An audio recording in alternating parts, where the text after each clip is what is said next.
kabalaba tozalaka na Bible ba musu na chapelet tozo ko salela constitution lobby qui est manifester certains droits constitutionnels. Personne ne donne pas à quelqu'un la vie pour tuer quelqu'un d'autre. Kasina ko yebisa yo makila ngana mu Kristo.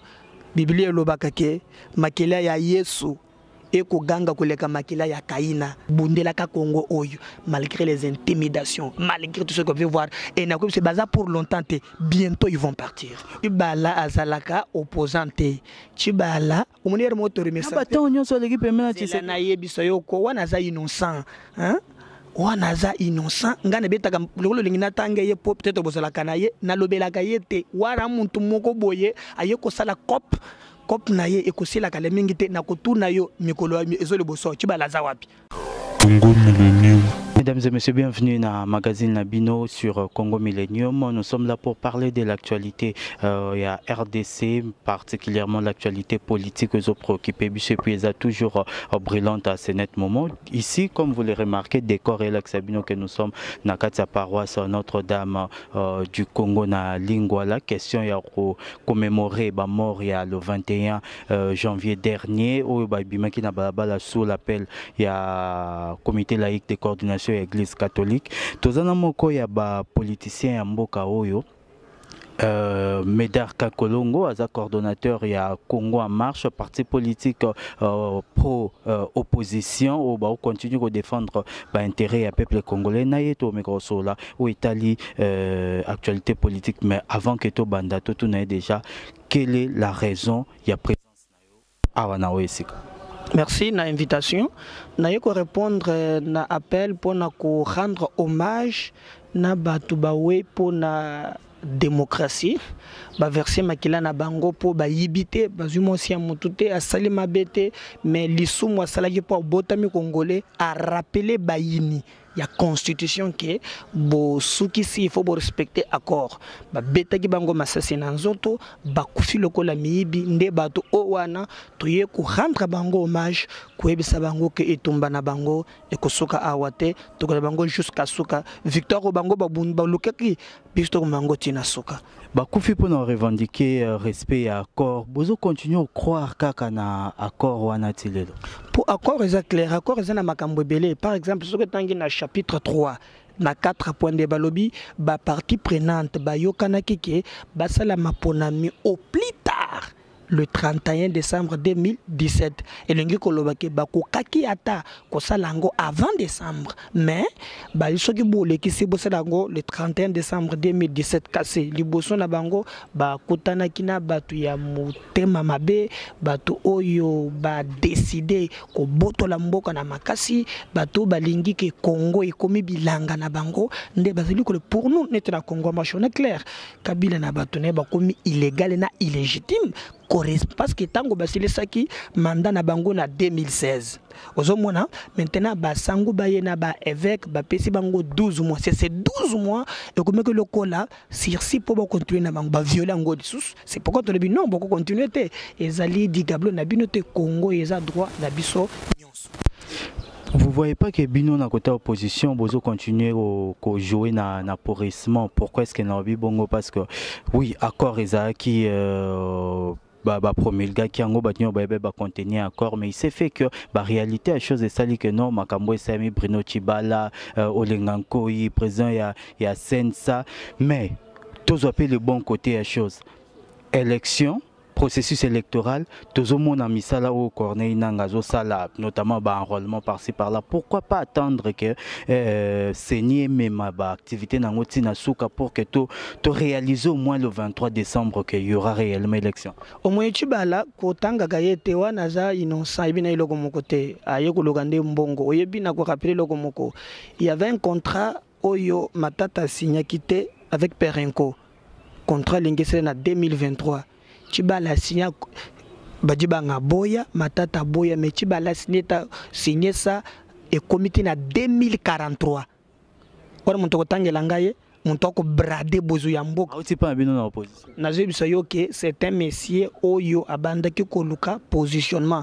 Positionnement opposition exam touté, c'est un état d'esprit. Tu sais que déjà vacciné biso. Yo monte Kabila lobi ka koko changer biso te. Ça c'est autre chose d'aider. Et puis aux autres bakenanga nanga ali muntu ya PPRD azawa na pona ko la volonté na bango. Je vous rappelle oyoki bato batu kufa na est non nanga komi ko loba situation ya bato ko kufa et ko risquer élection dans les sociétés.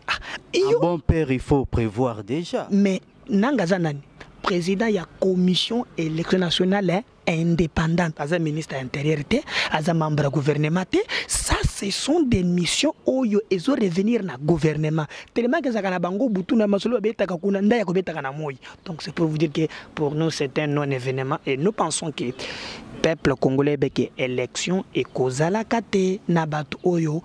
Nous devons être debout, nous mobiliser pour les chasser. C'est ainsi que nous aurons des élections crédibles. Tant qu'il il faut qu'on bosse en élection. L'élection est à la tête, le peuple doit se tenir debout pour nous chasser, pouvoir en place les paroles nayo, mais par quel mécanisme? Mais par le mécanisme de la Constitution, l'article 64. Et l'objet, il ne faut pas au pouvoir par la force. Non.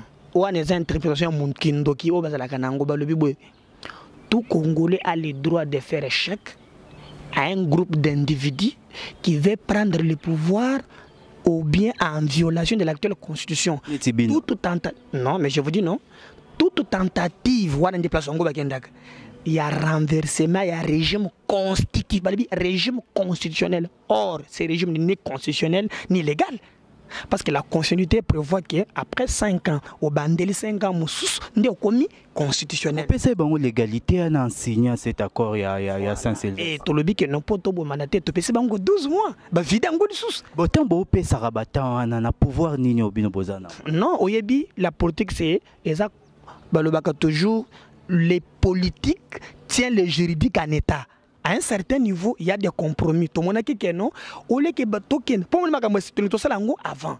Mais tu m'as dit tout ça, tout ça la loi, très bien. Mais la question qui est basée de mauvaise volonté, c'est pourquoi tu sais que le peuple est souverain. Donc, ce n'est pas un régime parce que la légitimité et la légalité. Donc, c'est maintenant qu'ils doivent partir. Le 31 décembre 2017, Bobimisa population la balabala, to konta ba mort, makila ba congolais tangaki. Le 21 janvier, Bobimisa qui sous population la balabala, makila tangaki. Na posé question. Na posé question Medaka Kolongo. Na posé question Mbouleza eza phénomène naturel mais bino bo incité batuba bimala balabala.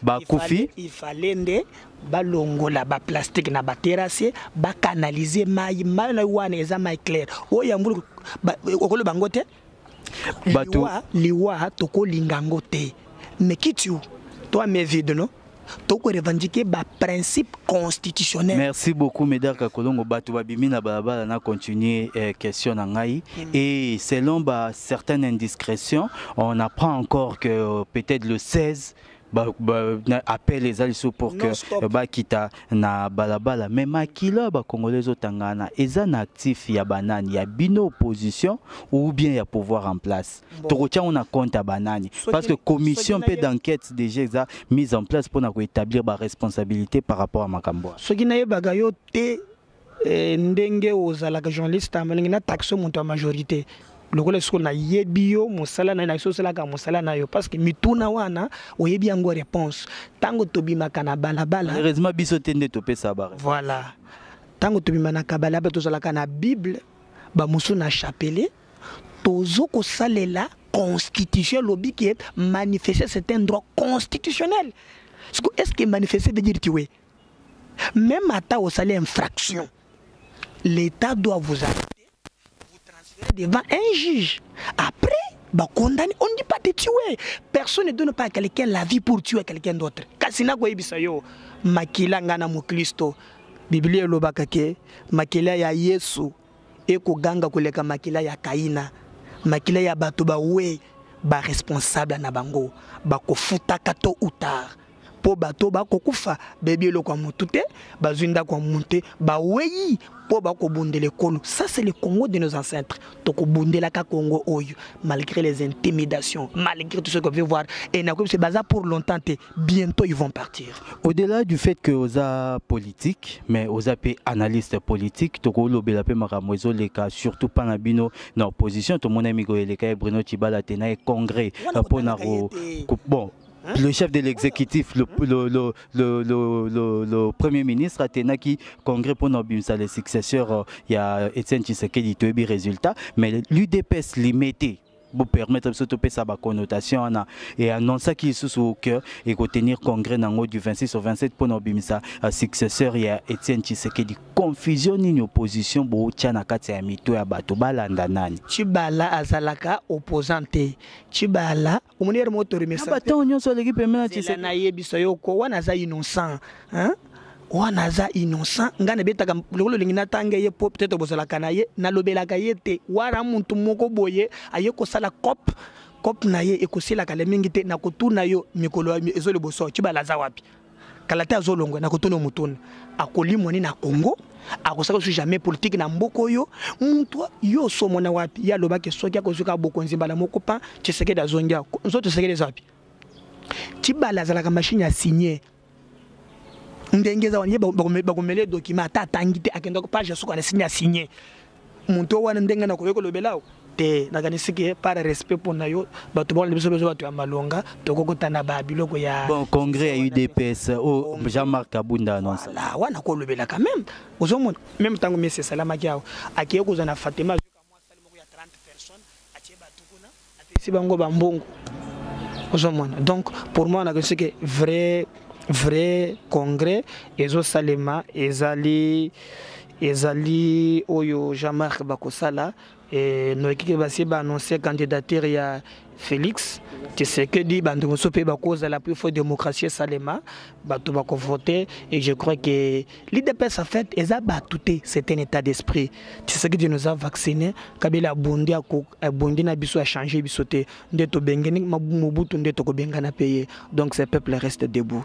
Mais d'accord Kolongo un mot de la fin pour que tout se sépare na ko sa bande ko mingi de quoi to sala commission à internet na bande il peut aussi nous contacter parce que biso à l'interne bango bazali banda ils peuvent nous écrire et nous contacter plus 243 89 87 76 041 plus 243 89 87 76 041 ou bien plus 243 81 272 86 84 Congo ya lobby et Zayabiso.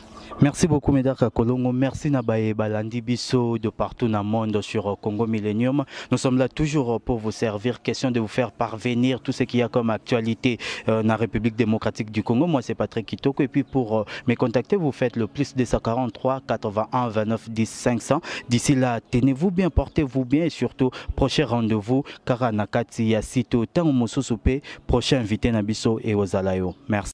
Congo Millennium, Congo Millennium.